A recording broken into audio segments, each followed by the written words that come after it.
Hi guys, today I will be making a leak finder again. It will be two tables of 5NL zoom. It is from a student of mine who recently tried to move up to 10NL, but he did have some difficulty. So first I want to talk a little bit about that, about moving up. If you move up to a new stake, for example from 5NL to 10NL, really often students feel that the game is much more aggressive at 10NL. I just want to quickly say that the game really isn't that different.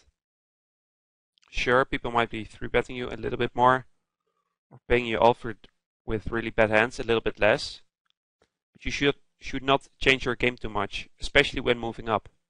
There's no reason at all to start playing really fancy, because if you're good enough at 5NL and you have a good winning game, that same game will also be profitable at one limit higher.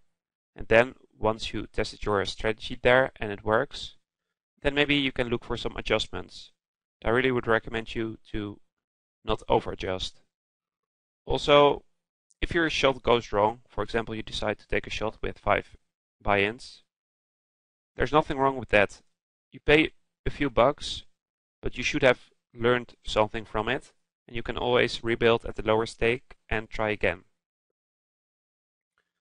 So now on to the video. I asked my student to record some tables of zoom. He did record 4 tables, but it turned out I think that it is a little bit too much. So that's why I only record 2 tables off the screen. So maybe sometimes I might discuss a spot of the table if I think there's something really important to talk about. But in general, I will stick with the 2 tables that you guys see here on the screen. Right, without further ado, let's start right away.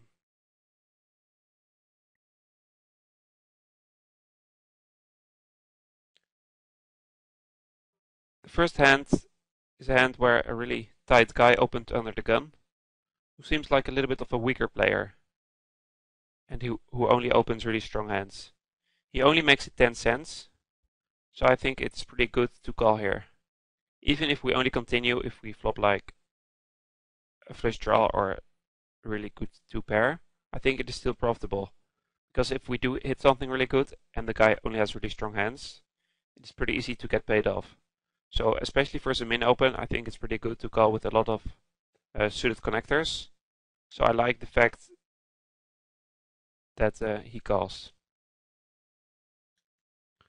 So the flop goes check, check, and we decide to check the turn.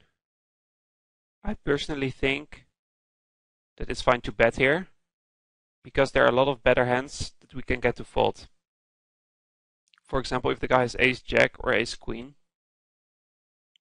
which beats us at this point, we can get it to fold, and that's a good thing. Also, in case he does have something like ace-king, we always have some equity when we do get called. Equity is really important, so that's why I think this is a good spot to bet the turn. I would bet something like 15 cents to make sure that he folds hands like ace-queen, ace-jack, like I mentioned before. If he does call, it gets a little bit tricky. I'm sorry, because he can easily have something like jacks or queens here, but he can also have some kings. I think it's safe to assume that the king is never going to fold, and because combination-wise it's easier to have a king than, for example, tens or jacks, I think it's fine to give up the river if we miss. What I mean with combinations is that, well, you know what? I'm gonna pause the video for a second, write down some things in Notepad, and then I will be right back. Right. Alright, I'm back, and as you see here, I opened up Equilab, which is a tool which you can use to see how much equity you have versus villain's range. You can also use it to learn a little bit about combinatorics.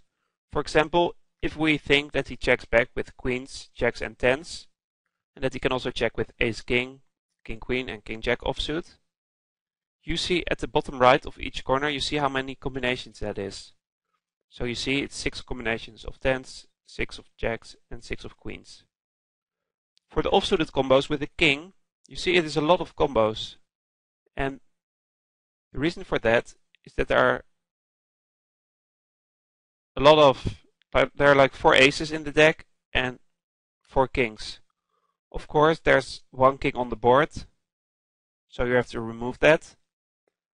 But still, he is going to have, there are like 4 aces in the deck, 3 kings left, so that's 12 combinations. So if you do it with ace king, that's 16, but because there's 1 card left already on the table, it's 12. Same as for king queen and king jack. So as you see, it's much easier to have a king than a pair here, assuming he checks back sometimes with a king. So therefore, I think it's fine to just give up the river, because it is just easier to have a top pair than something like queens or jacks basically.